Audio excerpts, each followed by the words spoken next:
Hello दोस्तों, स्वागत है आपके अपने यूट्यूब चैनल पर एक और नए वीडियो के साथ, जिसमें हम engineering drawing ITI first year के लिए हम कॉमन टॉपिक्स के बारे में डिस्कस करते हैं। इसका नेक्स्ट टॉपिक है लाइंस के बारे में हम कुछ ऑब्जेक्टिव क्वेश्चंस की प्रैक्टिस करेंगे।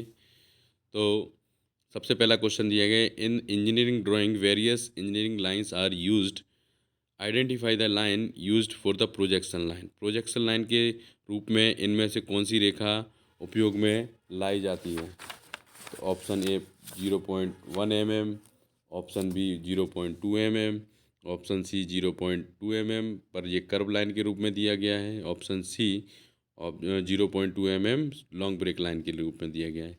तो इसका करेक्ट आंसर है option B 0.2 mm। 0.2 mm construction line के लिए जो हम यूज करते हैं, 0.2 mm की लाइन होती है, मोटी 0.2 mm मोटी लाइन होती है, जिसका हम कंस्ट्रक्शन लाइन के रूप में उपयोग करते हैं। नेक्स्ट क्वेश्चन देखते हैं। नेक्स्ट क्वेश्चन है, which is shown a hidden edge, मतलब वस्तु के छुपे हुए किनारे को दिखाने के लिए इनमें से कौन सी रेखा का हम उपयोग करते हैं? तो इसमें जो आंसर है, जैसा कि हम जानते हैं, ए नंबर। इसका विशेष ध्यान रखना, ये क्वेश्चन कई बार पेपर में पूछा गया है, तो इसका हमें विशेष तौर पे ध्यान रखना है। नेक्स्ट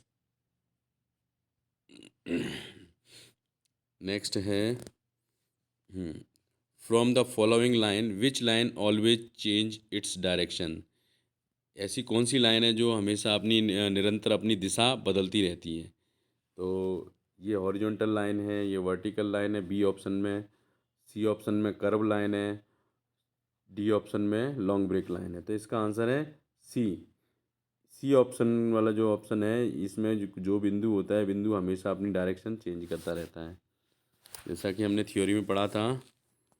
नेक्स्ट नेक्स्ट है, इंजीनियरिंग ड्राइंग में how many types of lines are used. मुख्यतः वैसे तो लाइन में बहुत सारे प्रकार की होती है, पर जो मुख्यतः जो उपयोग में लाई जाती हैं, 8 प्रकार की लाइन है उपयोग में लाई जाती है। पर ये थोड़ा सा कॉन्ट्राडिक्टरी क्वेश्चन है, तो मैं यही बोलूँगा, इसका आंसर तो अभी 8 है।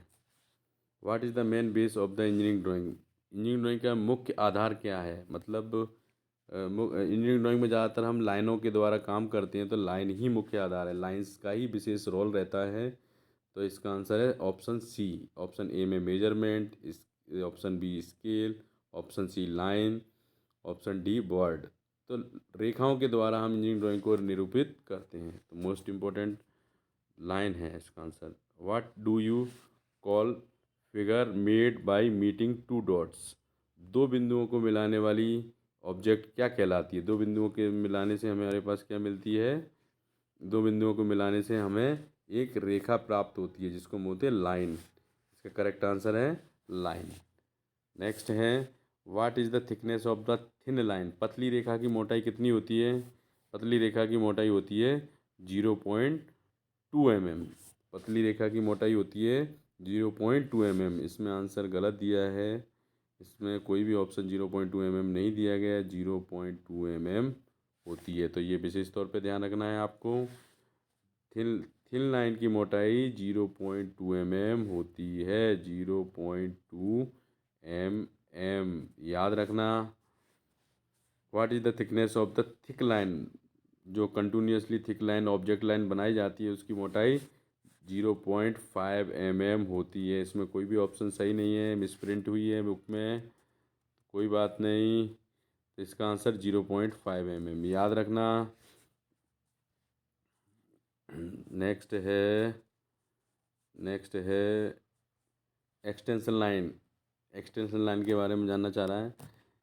In the given figure 5 elements of the dimensions shown on A B C D E are labeled these A B C D E which elements show the extension line। extension line कौन सी होती है?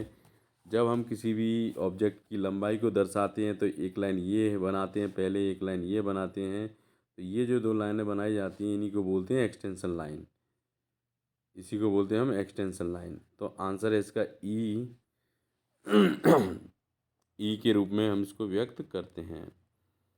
तो इसका सही answer है extension line. इसमें ई नहीं दिया का, ना ए दिख रहा ना ई दिख रहा, ई तो दिख रहा है पर ए कहीं नहीं दिख रहा। इसका करेक्ट आंसर है, यहाँ पे ए की जगह पे अगर मैं ई लिख दूँ तो शायद ये बी ऑप्शन सही हो जाएगा। तो आंसर है ई इसका, extension line. Okay next, misprint है किताब में, तो किताब को भी पढ़ते समय सावधानी रखनी चाहिए, इसलिए कहीं ना कहीं कुछ गलतियां हैं तो कम से कम अपने टीचर से कंसल्ट ज़रूर करना चाहिए, ये ध्यान रखना है। इसके बाद नेक्स्ट है स्ट्रेट लाइन एज, मतलब एक सरल रेखा क्या होती है? Drawn horizontally, drawn vertically, option C of drawn between two points, option D the shortest distance between two given point. इसका करेक्ट आंसर है D, the shortest distance between two given point. Next है next है next है ये line, इस line के बारे में जानना चाह रहा है। ये जो कर्व के रूप में बनी हुई है, इस लाइन के बारे में जानना चाह रहा है कि ये लाइन कौन सी है। एक्स लिखा हुआ है, इसमें C1 से प्रदर्शित किया गया है, तो इसका आंसर है short break line. Option A horizontal line, option B dimension line, option C short break line, option D none of the above. तो इसका करेक्ट ऑप्शन है शॉर्ट ब्रेक लाइन। ये भी क्वेश्चन कई बार पेपर में पूछा गया है, तो मैं आपको रिक्वेस्ट करूँगा तो ये भी बात का ध्यान रखना। नेक्स्ट, ये हैचिंग से रिलेटेड मटेरियल दिया गया है, मतलब अलग अलग मटेरियल को ड्राइंग में निरूपित करने के लिए, हैचिंग करने के लिए हम इसका उपयोग करते हैं।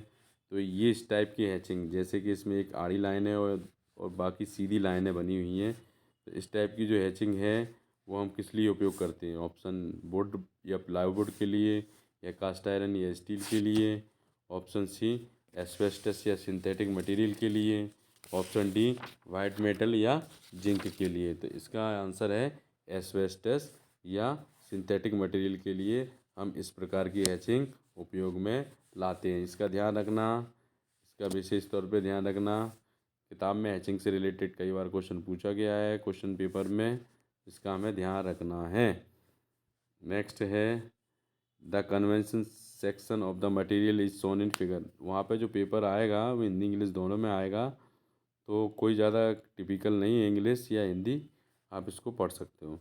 The convention section symbol for the material shown in the figure, ये किस मटेरियल के लिए ये सिंबल उपयोग में लाया जाता है? ऑप्शन ए वुड या plywood, option B cast iron या स्टील, ऑप्शन सी एस्बेस्टस या synthetic material, option D white metal या जिंक। तो इसका करेक्ट आंसर है option D, option D white metal या जिंक के लिए हम इस प्रकार, मतलब भारी धातुओं को रिप्रेजेंट करने के लिए हम इस प्रकार के हैचिंग का उपयोग करते हैं। ध्यान रखना, ये क्वेश्चन पूछा जाता है कई बार मटेरियल से रिलेटेड, ये भी क्वेश्चन कई बार पूछा गया है। ये किस लिए उपयोग किया जाता है, ये किस मटेरियल के लिए उपयोग करते हैं? तो इसका करेक्ट ऑप्शन देखते हैं, प्लाईवुड या वुड, कास्ट आयरन या स्टील, सी एस्बेस्टस या सिंथेटिक मटेरियल, और डी वाइट मेटल। तो इसका करेक्ट आंसर है cast iron, cast iron, correct answer cast iron. Next, convention section symbol for the material, ये किस मटेरियल के लिए उपयोग करते हैं? तो देख सकते हो ये किस लिए उपयोग करते हैं, पहचानने की कोशिश करो। ऑप्शन देखते हैं, ऑप्शन क्या दिया है, गिलास या पोर्सलिन, कास्ट आयरन या स्टील के लिए नहीं हो सकता, एस्बेस्टस के लिए हमने पहले ही देखा था, वाइट मेटल या जिंक के लिए भी नहीं है। इसका आंसर है गिलास या पोर्सलिन के लिए हम इसका उपयोग करते हैं, ये ध्यान रखने वाली बात है। ये गिलास या पोर्सलिन, जैसा कि आप देख पा रहे हो, इसको याद रख लो, ये जो हैचिंग मटेरियल उपयोग किया जाता है गिलास या पोर्सलिन के लिए। नेक्स्ट है ये कन्वेंशन सिंबल किस लिए उपयोग किया जाता है? जैसा चित्र में देखिए, आप पहचानिए, ये जो है ये वुड या प्लाईवुड के लिए उपयोग किया जाता है। किस लिए उपयोग करेंगे? वुड या प्लाईवुड के लिए। गिलास या पोर्सलिन के लिए पहले देख चुके हैं, कास्ट आयरन के लिए भी देख चुके हैं, एस्बेस्टस सिंथेटिक मटेरियल के लिए भी हम देख चुके हैं। तो ये वुड या प्लाईवुड के लिए उपयोग किया जाता है। नेक्स्ट है application of the line in the drawings are shown in figure, ये इसमें जो लाइन के अलग अलग उपयोग दिए गए हैं, तो इसमें K2 से जो निरूपित की गई है, what is the K2 shown in figure. तो K2 देखते हैं हम किधर है। K2 देखते हैं इसमें किधर है। K2 है ये वाली।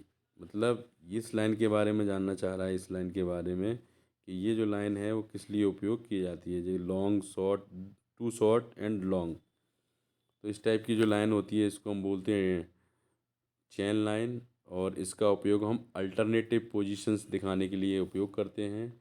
तो एक पोजीशन ये दी गई है ऑब्जेक्ट की, दूसरी पोजीशन ये है। दो स्थितियों में ये ऑब्जेक्ट मूव कर सकती है। पहली स्थिति ये है और दूसरी स्थिति ये है। तो अल्टरनेटिव पोजीशंस के लिए हम इसका उपयोग करते हैं, चेन लाइन के रूप में व्यक्त करते हैं। तो इसका आंसर है, correct answer is alternative positions. Drawing has to be corrected, indicate the other side of the object, need special treatment on surface। correct answer is alternate position, alternative position। तो यहीं पे हमारी ये मॉडल क्वेश्चन पेपर समाप्त होता है। Thank you. आप मुझे फीडबैक ज़रूर देना। इस वीडियो का लाइक है 500 लाइक्स। Thank you. टारगेट, मैं इस वीडियो को यहीं पे फिनिश करता हूँ। आपका बहुत बहुत धन्यवाद।